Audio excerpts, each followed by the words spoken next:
তো আমরা আজকে জাস্টিস মুভমেন্টের পক্ষ থেকে স্পষ্টভাবে বলতে চাই যে বাংলাদেশের 90% মুসলমান রাষ্ট্রীয় বৈষম্যের শিকার। তাদের জন্য আলাদা শরিয়া কোড দেওয়া হোক। আলহামদুলিল্লাহ ওয়াহদাহু ওয়াসসালাতু ওয়াসসালামু আলা মান লা নাবিয়্যা বা'দা। আসলে আমাদের আলোচ্য বিষয়বস্তু ব্যানারেই লেখা আছে এবং এটা খুবই স্পষ্ট। আমি জাস্ট আমাদের আলোচকরাও স্পষ্ট করবেন ইনশাল্লাহ। তারপরও আমি শুধু 4-5টি বাক্যে এটি তুলে ধরতে চাই। 1947-এর ইতিহাস বলি, ব্রিটিশ বিরোধী আন্দোলনের ইতিহাস বলি, 1971 বলি আর 2024 বলি, তার 99%-এর বেশি রক্ত মুসলমানদের দেওয়া।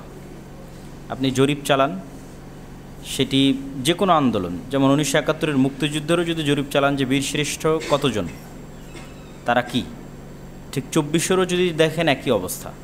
তো এই যে ধর্মীয় অনুভূতির জায়গা থেকে যে মানুষ জীবন দেয়, সেই দেশে যদি মুসলমানেরাই বৈষম্যের শিকার হয়, যেখানে সমাজে যাদের অস্তিত্ব নাই, যেমন যৌনকর্মী, যাদের সমাজে কোনো অস্তিত্ব নাই, তাদের অধিকার নিয়ে আন্দোলন হচ্ছে, তাদের অধিকার নিয়ে রাষ্ট্র কনসার্ন, তাদের অধিকার নিয়ে নিউজ হচ্ছে, পত্রিকায় হেডলাইন হচ্ছে, সেখানে সমাজে যারা 90%-এর বেশি মানুষ বসবাস করে, যাদের রক্তের উপর দিয়ে বারবার স্বাধীনতা অর্জিত হয়, সংগ্রাম হয়, আন্দোলন হয়, তারাই যদি রাষ্ট্রের বৈষম্যের শিকার হয়, তাহলে সেই রাষ্ট্র কিসের রাষ্ট্র? অতএব মুসলমানদের অবশ্যই তাদের শরিয়া অনুযায়ী ফায়সালা নেওয়ার যে অধিকার, এই অধিকার যে রাজনৈতিক দলে, যদি সেটা সম্ভব না হয়, তাহলে আমি মুসলমান হিসেবে আমার মানবাধিকারের জায়গা থেকে আমাকে তো আপনি এই সুযোগ দেবেন যে আমি যেন কাফের না হই। কেন আমার পূর্বের আলোচক যেভাবে স্পষ্ট করে গেলেন, যদি আমরা মানুষের রচিত আইনের কাছে যাই, তার মানে আমি কাফের হয়ে গেলাম, তাওহীদকে অস্বীকার করলাম। তাহলে আমার ধর্মের দৃষ্টিতে কাফের হওয়া থেকে বাঁচাটাও তো আমার নৈতিক অধিকার, সে অধিকারটা তো আমাকে দিতে হবে। এবং দ্বিতীয় যার বিষয়গুলো আছে, যে দেখবেন আমাদের সিলেবাসের মধ্যে গত সরকার বলেন, এই সরকার বলেন, স্বাস্থ্য প্রজনন শিক্ষার নামে যৌন শিক্ষা পরিপূর্ণ হয়ে আছে। তাহলে যেই দেশের সিলেবাসে যৌন শিক্ষা থাকতে পারে, সেই দেশের সিলেবাসে আল্লাহর নবীর জীবনী আর কোরআন শিক্ষার ব্যবস্থা কেন করা যাবে না? তাহলে যেটার প্রয়োজন নাই সেটার পিছনে আপনাদের সংস্কারের অভাব নাই, সেটার পিছনে আপনাদের চেষ্টার অভাব নাই। অতএব আমরা বর্তমান সরকার এবং সামনে যারাই ক্ষমতায় আসুক না কেন, তাদের কাছে আমাদের উদাত্ত আহ্বান থাকতে হবে যে সকল ক্লাসে বাধ্যতামূলক যেন একটা মুসলমানের সন্তান ক্লাস 1 থেকে নিয়ে 12তম পর্যন্ত পড়তে যেন সে পরিপূর্ণ কোরআন অর্থসহ বুঝার মতো সক্ষমতা অর্জন করে, এবং রাসূল সাল্লাল্লাহু আলাইহি ওয়াসাল্লামের পরিপূর্ণ জীবনী এবং সুন্নাহ যেন তার জানার সুযোগ হয়। এখন নামকাওয়াস্তে ধর্মশিক্ষা নামে যেটা আছে, সেটারও কোনো গুরুত্ব দেওয়া হয় না, ভালো শিক্ষক দেওয়া হয় না, নাম্বার দেওয়া হয় না, চরম বৈষম্যের শিকার। আর সর্বশেষ আমরা যেটা বলেছি, শিক্ষা এবং চাকরি ক্ষেত্রে মুসলমানেরা তাদের মুসলমানিত্বের পরিচয়ের কারণে বৈষম্যের শিকার হয়। আপনি বাংলাদেশের 5 তারকা হোটেলগুলোতে যান, যে কোনো 5 তারকা হোটেল গিয়ে দেখবেন যে যারা স্টাফ দায়িত্বরত আছে, এরকম একটা 5 তারকা হোটেলের একজন স্টাফ আমার সাথে শেয়ার করেছে যে তাদেরকে দাড়ি কাটতে বাধ্য করা হয়। কোড অফ কন্ডাক্ট, যে যদি সে দাড়ি সেভ না করে তাহলে সে রিসেপশন বা এই জাতীয় সামনের যে জায়গাগুলো আছে সেখানে সে থাকতে পারবে না। তাহলে তাকে কোথায় যেতে হবে? রান্নাঘরে বাবুর্চি হতে হবে। এটা একটা প্রাইভেট সেক্টর। আবার ঠিক যদি আপনি সরকারি সেক্টরে যান, তাহলে পুলিশ বলেন, আর্মি বলেন, প্রত্যেকটা জায়গায় দাড়ি রাখার জন্য বাধ্যবাধকতা আছে। যেখানে তিতুমিরের আমলে জমিদাররা মুসলমানের দাড়ির উপর কর নির্ধারণ করত, সেখানে এত 200, 250, 300 বছরের রক্তের পর যদি বাংলাদেশের মুসলমানদের দাড়ি রাখার জন্য পারমিশন নিতে হয়, আর্মিতে, সেনাবাহিনীতে, পুলিশে হাফ প্যান্ট পরতে বাধ্য করা হয়, শিরকি কাজে জড়িত হতে বাধ্য করা হয়, তাহলে কি এটা রাষ্ট্রীয়ভাবে মুসলমানেরা বৈষম্যের শিকার নয়? আবার বিশ্ববিদ্যালয়ের পরীক্ষাগুলোতে দেখবেন ভাইভা বোর্ডে সকল জায়গায় যদি কেউ নেকাব পরে থাকে, হিজাব পরে থাকে, তাহলে তাদেরকে কী করা হয়? তাদেরকে এক প্রকার হেনস্থার শিকার হতে হয়। তাদের নেকাব খোলার জন্য, আইডেন্টিটির জন্য, এত অত্যাধুনিক যুগে যেখানে ফিঙ্গারপ্রিন্টের মাধ্যমে আইডেন্টিটি করা যায়, সেখানে কেন সে নেকাব খুলবে? কিন্তু সেটা নিয়ে কেউ আওয়াজ উঠাবে না। যাদের সমাজে অস্তিত্ব নাই সেই যৌনকর্মীদের নিয়ে ঠিকই আন্দোলন হবে। তো আমরা আজকে জাস্টিস মুভমেন্টের পক্ষ থেকে স্পষ্টভাবে বলতে চাই যে বাংলাদেশের 90% মুসলমান রাষ্ট্রীয় বৈষম্যের শিকার। তাদের জন্য আলাদা শরিয়া কোড দেওয়া হোক। চাকরি ক্ষেত্রে, শিক্ষাক্ষেত্রে মুসলমানদের পোশাকের কারণে, পাঞ্জাবি, দাড়ি, টুপি, মুসলমানদের যে পোশাক, এই পোশাকের কারণে যেন তারা কোনো প্রকার হেনস্থা এবং বৈষম্যের শিকার না হয়, কোনো প্রকার বাধ্যবাধকতা যেন এই বিষয়গুলোতে না থাকে। এবং সর্বশেষ আমাদের শিক্ষাক্ষেত্রে, কারিকুলামে যেন মুসলমানদের যে দিন জানার যে অধিকার, ন্যূনতম যে অধিকার যে তারা তাদের সন্তানরা তাদের দিন সম্পর্কে জানবে, আমাদের টাকায় স্কুল চলছে, আমাদের টাকায় কলেজ চলছে, তা আমি আমার সন্তান আমার টাকায় স্কুল কলেজে পড়বে কিন্তু কোরআন শিখতে পারবে না, আল্লাহ রসুলের জীবনী শিখতে পারবে না, তাহলে আমার টাকায় কেন সেই স্কুল সেই কলেজ চলবে? অতএব এই তিনটে বড় বড় বৈষম্য, আরও অনেক বৈষম্য আছে, আমরা তিনটে বৈষম্য এখান থেকে বের করা হয়েছে। এই তিনটে বৈষম্যর আমরা সমাধান চাই, অবসান চাই। যদি সেটা সম্ভব না হয় তাহলে আমি মুসলমান হিসেবে আমার মানবাধিকারের জায়গা থেকে আমাকে তো আপনি এই সুযোগ দেবেন যে আমি যেন কাফের না হই। কেন আমার পূর্বের আলোচক যেভাবে স্পষ্ট করে গেলেন, যদি আমরা মানুষের রচিত আইনের কাছে যাই তার মানে আমি কাফের হয়ে গেলাম, তাওহীদকে অস্বীকার করলাম। তাহলে আমার ধর্মের দৃষ্টিতে কাফের হওয়া থেকে বাঁচাটাও তো আমার নৈতিক অধিকার, সে অধিকারটা তো আমাকে দিতে হবে। এবং দ্বিতীয় যার বিষয়গুলো আছে, যে দেখবেন আমাদের সিলেবাসের মধ্যে গত সরকার বলেন এই সরকার বলেন, স্বাস্থ্য প্রজনন শিক্ষার নামে যৌন শিক্ষা পরিপূর্ণ হয়ে আছে। তাহলে যেই দেশের সিলেবাসে যৌন শিক্ষা থাকতে পারে সেই দেশের সিলেবাসে আল্লাহর নবীর জীবনী আর কোরআন শিক্ষার ব্যবস্থা কেন করা যাবে না? তাহলে যেটার প্রয়োজন নাই সেটার পিছনে আপনাদের সংস্কারের অভাব নাই, সেটার পিছনে আপনাদের চেষ্টার অভাব নাই।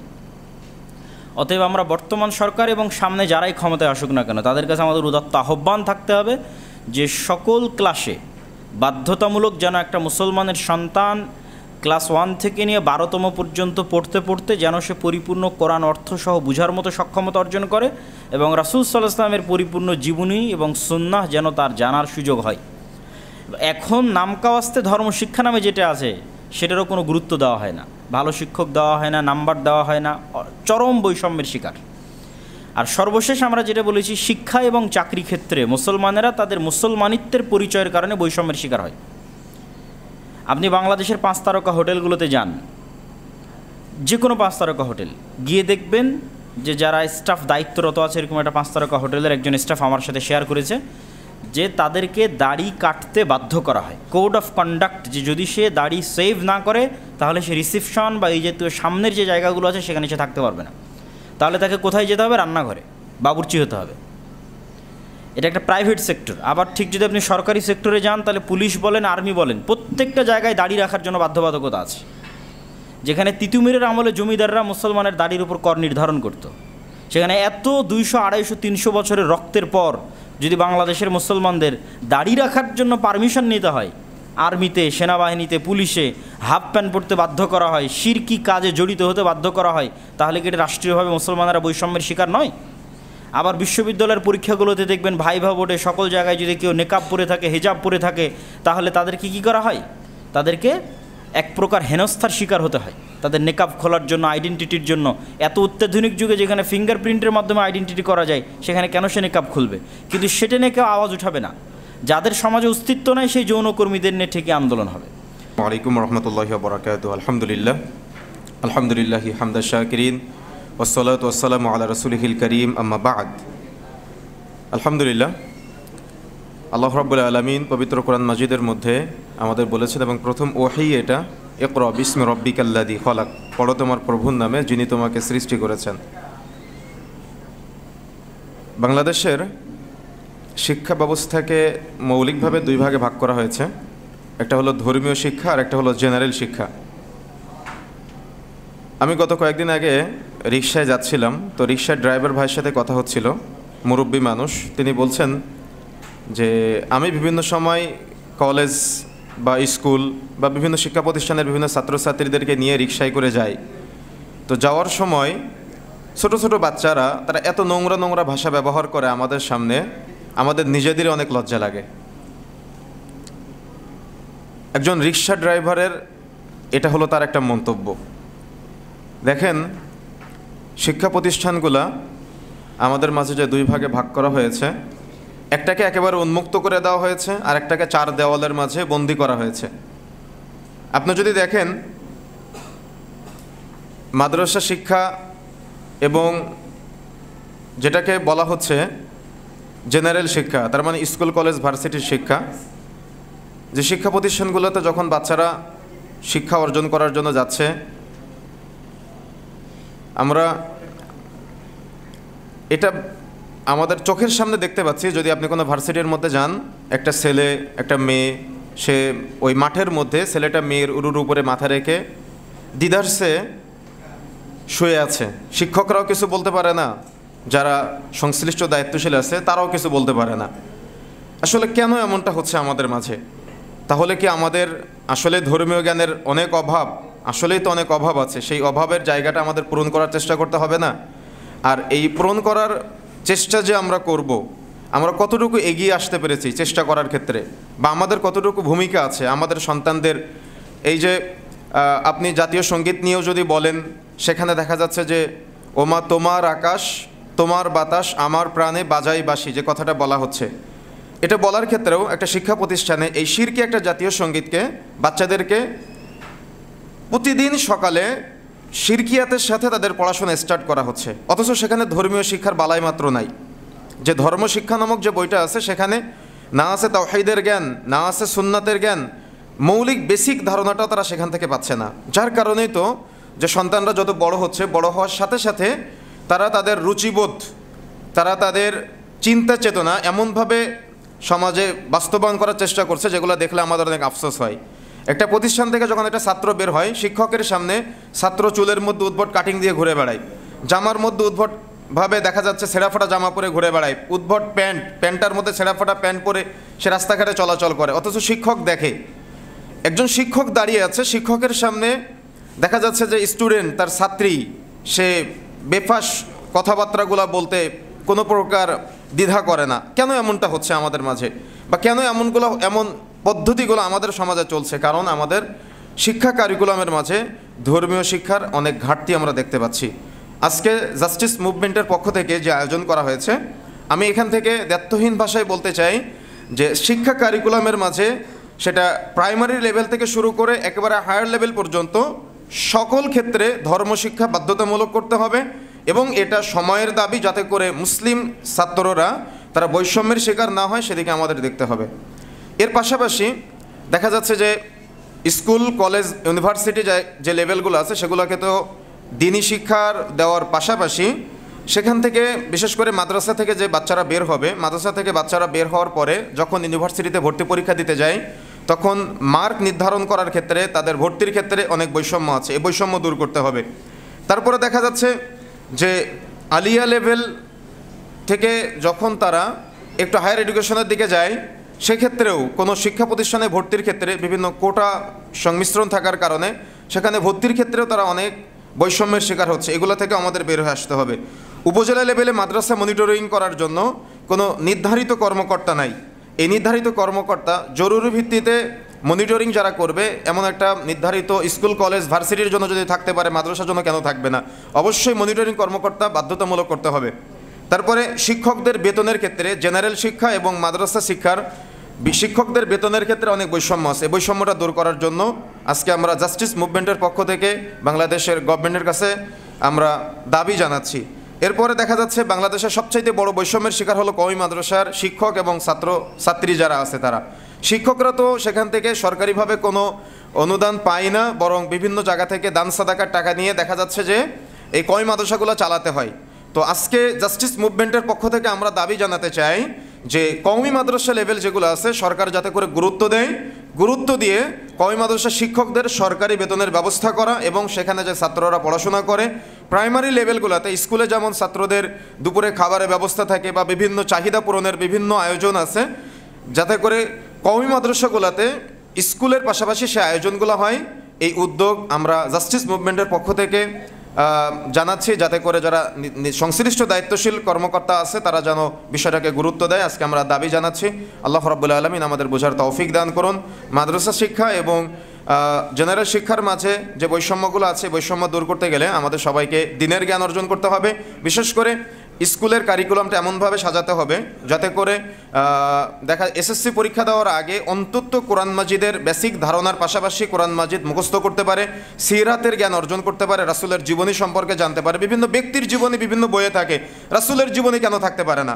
তো এই জন্য আজকে জাস্টিস মুভমেন্টের পক্ষ থেকে আমরা দাবি জানাচ্ছি, বিভিন্ন দুনিয়াবি বিভিন্ন ব্যক্তির বিভিন্ন মনীষীর জীবনী থাকতে পারে যে বইগুলোতে, আমরা রাসূলের জীবনী বাধ্যতামূলক হিসেবে বই চাই, যে বইয়ের মাধ্যমে সিরাত রসুল সম্পর্কে মানুষ জানতে পারবে, বুঝতে পারবে এবং ছাত্রছাত্রীরা আমলে বাস্তবায়ন করতে পারবে।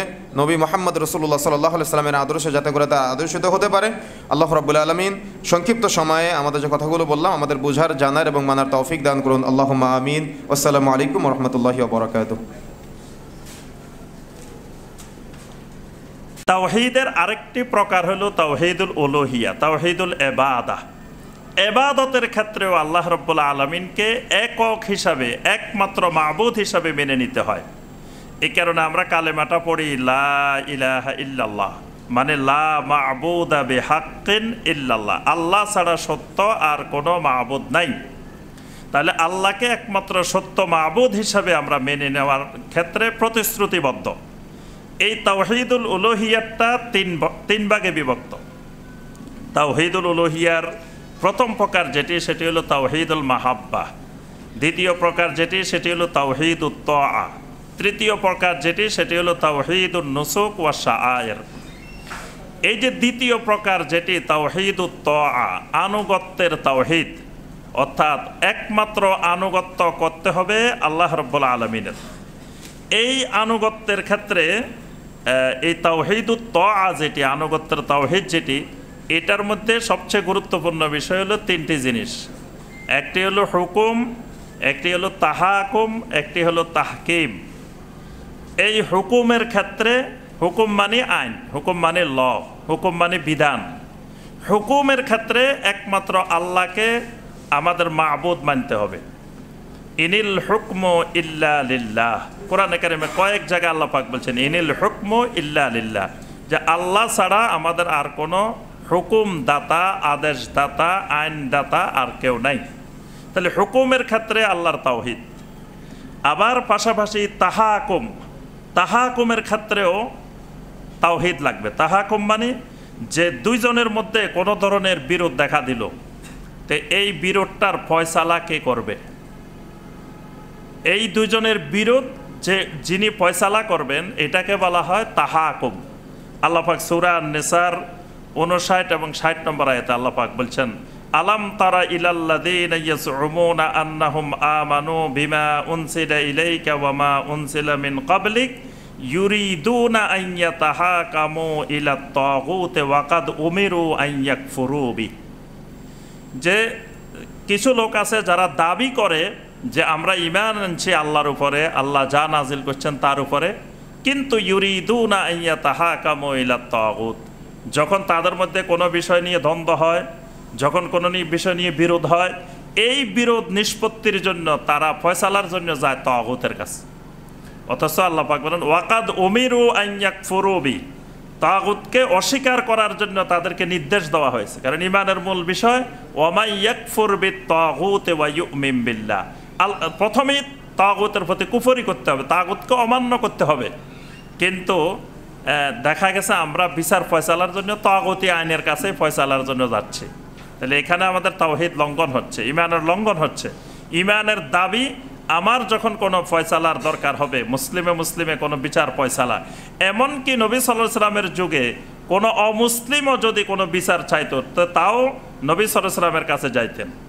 যে কারণ এখানে যে বিচার, আল্লাহর দেওয়া যে বিচার, শরিয়ার যে বিচার, ইনসাফপূর্ণ বিচার, আদলপূর্ণ বিচার, যেখানে কারো প্রতি বিন্দুমাত্র জুলুমের কোনো অবকাশ নাই। তো দ্বিতীয় যে পয়েন্টটা আমি বলতে চাচ্ছি সেটি হলো, আমাদেরকে আল্লাহর তাওহীদ মানতে হলে অবশ্যই শরিয়া কোর্ট লাগবে, শরিয়া আদালত লাগবে, না হয় তাওহীদ মানা হবে না।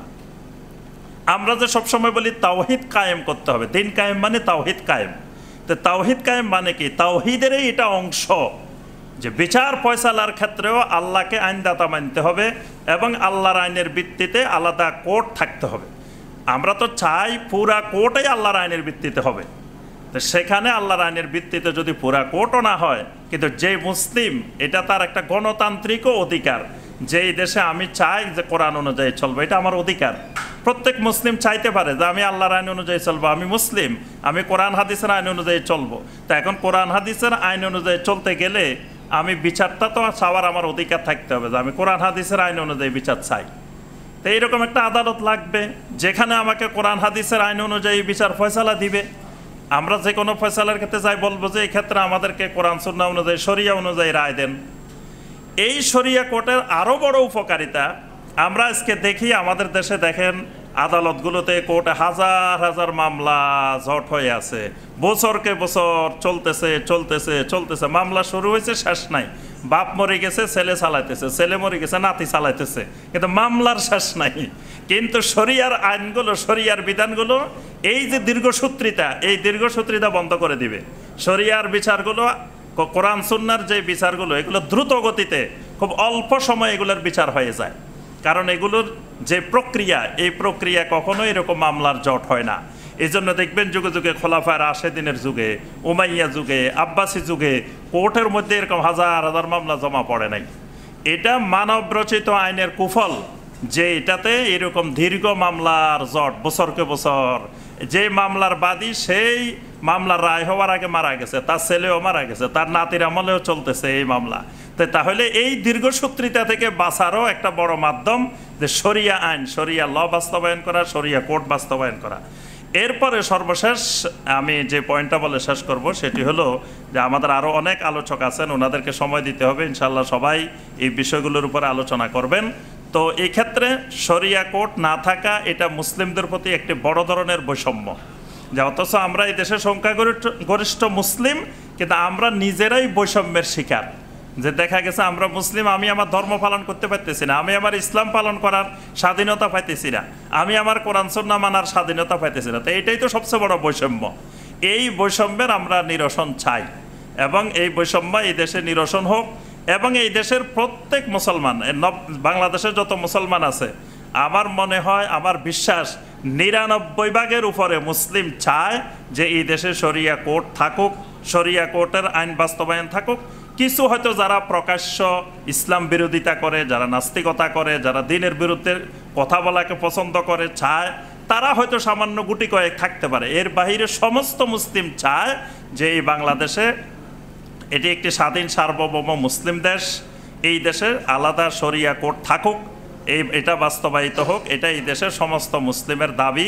তো ওই দাবিটাই আজকে আমরা এই জাতীয় প্রেস ক্লাবের মাধ্যমে দেশবাসীর সামনে তুলে ধরতে চাই, যে আমরা এই দেশে একটি পূর্ণাঙ্গ আলাদা শরিয়া কোর্ট চাই, যে শরিয়া কোর্টের বাস্তবায়নের মাধ্যমে একজন মুসলিম নারী হোক পুরুষ হোক, তিনি আল্লাহর আইনের ভিত্তিতে, শরিয়ার আইনের ভিত্তিতে তিনি বিচার চাইতে পারেন, এবং সেই বিচারের রায় কোরআন সুন্নাহ অনুযায়ী, শরিয়া অনুযায়ী পেতে পারেন। এই অধিকার আমরা বাস্তবায়ন করতে চাই। এর মাধ্যমে পুরুষের অধিকার যেমন বাস্তবায়ন হবে, আমাদের বোনদের, মা বোনদের যে অধিকার, নারী অধিকার, সেই অধিকারও শরিয়া কোর্টের মাধ্যমে বাস্তবায়ন হবে। কারণ এই দেশে আমাদের মা বোনেরা, বলতে গেলে 90% আমাদের মা বোনেরা আল্লাহর দেওয়া বিধান অনুযায়ী যে সম্পদ বাপের থেকে পাওয়ার কথা, ভাইয়ের থেকে পাওয়ার কথা, মায়ের থেকে পাওয়ার কথা, এগুলো পায় না। তো এই শরিয়ার আইন বাস্তবায়ন হইলে তাহলে আমাদের বোনেরাও, নারীরাও এটাতে উপকৃত হবে, তারাও এর মাধ্যমে আল্লাহর দেওয়া অধিকারগুলো পাবে। স্বামী স্ত্রীর যে অধিকার, তারপরে আরও যে নারীর অধিকারগুলো, আল্লাহ পাক মোহরের অধিকার, এই দেশের 90% উপরে নারী কিন্তু মোহর পায় না। মানুষ মনে করে মোহর মানি লিখে রাখছে, ওই তালাক হয়ে গেলে কোনো সময় হয়তো দেওয়া লাগতে পারে, আর তালাক না হইলে বিয়েও ঠিক আছে, মোহরও দেওয়া লাগবে না। বাস মোহরটা তো শুধু বিয়ে ঠিক না থাকলে তখন লাগবে, মানুষের ধারণা এরকম। তো এখানে শরিয়া কোর্ট হইলে, শরিয়া কোর্ট প্রত্যেক স্বামীকে বাধ্য করবে যে তুমি তোমার স্ত্রীকে তোমার মোহর আদায় করো। কারণ আল্লাহ পাকের নির্দেশ, ওয়া আতুন নিসা সাদাকাতিহিন্না নিহলা, সন্তুষ্ট চিত্তে আমার স্ত্রীর মোহর আমাকে প্রদান করতে হবে। তো এই অনেকগুলা সুফল, এই যদি শরিয়া কোর্ট বাস্তবায়িত হয়, অনেক সুফল আমাদের জন্য বয়ে আসবে। তো আমরা সবার কাছে এবং সরকারের কাছে, প্রশাসনের কাছে আমরা দাবি জানাচ্ছি যে বর্তমানে অনেক সংস্কার চলতেছে, এই সংস্কারের মধ্যে আমাদের এই শরিয়া কোর্টের সংস্কার, অর্থাৎ আমাদের শরিয়া কোর্ট বাস্তবায়ন করে আমাদের বৈষম্য দূর করার জন্য আমরা বিনীতভাবে জাস্টিস মুভমেন্টের পক্ষ থেকে আমরা অনুরোধ করছি। আল্লাহ পাক সবাইকে তৌফিক দান করুন। আজকের এই আলোচনা সবাইকে আল্লাহ পাক কবুল করে নিন, আমিন ইয়া রাব্বাল আলামিন। আসসালামু আলাইকুম রহমতুল্লাহি ওয়া বারাকাতুহু। আলাদা কোনো শরিয়া কোর্ট বাংলাদেশে প্রতিষ্ঠিত হয়নি। ব্রিটিশ আমলের পরে পাকিস্তান আমলেও এটি কার্যকর হয়নি, এবং বাংলাদেশের এই দীর্ঘ পরিক্রমায় এখনও পর্যন্ত বাংলাদেশে শরিয়া কোর্ট আলাদা করে প্রত্যেক এলাকায়, প্রত্যেক জেলায়, প্রত্যেক উপজেলায় শরিয়া কোর্ট বাস্তবায়িত হয় নাই। আজকের জাস্টিস মুভমেন্ট যে বিষয়টিকে মৌলিক প্রতিপাদ্য বিষয় হিসাবে নিয়ে এসেছে, সেটি হলো যে শরিয়া কোর্ট চালু করা, সর্বস্তরে প্রত্যেক কোর্টের পাশাপাশি একটি আলাদা করে শরিয়া কোর্ট থাকা, যেখানে কোনো মুসলিম যদি বাদী বিবাদী দুইজন যদি চায় যে আমি এই ফয়সালাটা আমরা কোরআন সুন্নাহর ভিত্তিতে শরিয়ার ভিত্তিতে ফয়সালাটা আমরা নিতে চাই, তো দুইজন যদি এগ্রি থাকে বাদী বিবাদী দুইজনেই শরিয়া ভিত্তিক ফয়সালা চায়, তো এই ফয়সালার জন্য তারা যে একটি কোর্টে যাবে কোথাও যাবে এই ব্যবস্থাপনাটা আমাদের এই বাংলাদেশে নাই। অথচ আমরা এই দেশের সংখ্যাগরিষ্ঠ 90%-এর অধিক আমরা মুসলিম, আমরা কোরআন সুন্নায় বিশ্বাসী, শরিয়ার আইনে বিশ্বাসী।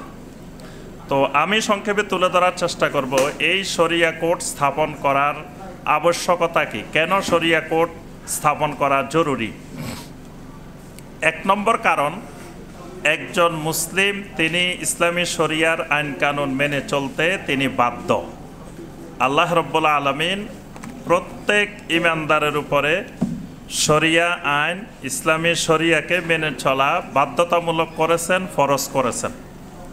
আল্লাহ রাব্বুল আলামিন কোরআনে কারিমের মধ্যে বলছেন, সুম্মা জাআলনাকা আলা শারিআতিম মিনাল আমরে ফাত্তাবিহা, যা আমি তোমাদের জন্য একটি শরিয়া নির্ধারণ করেছি, ফাত্তাবিহা, অতএব ওই শরিয়াকে তোমরা ইত্তেবা করো, ওই শরিয়ার অনুসরণ করো। তাহলে প্রত্যেক মুসলিম নরনারী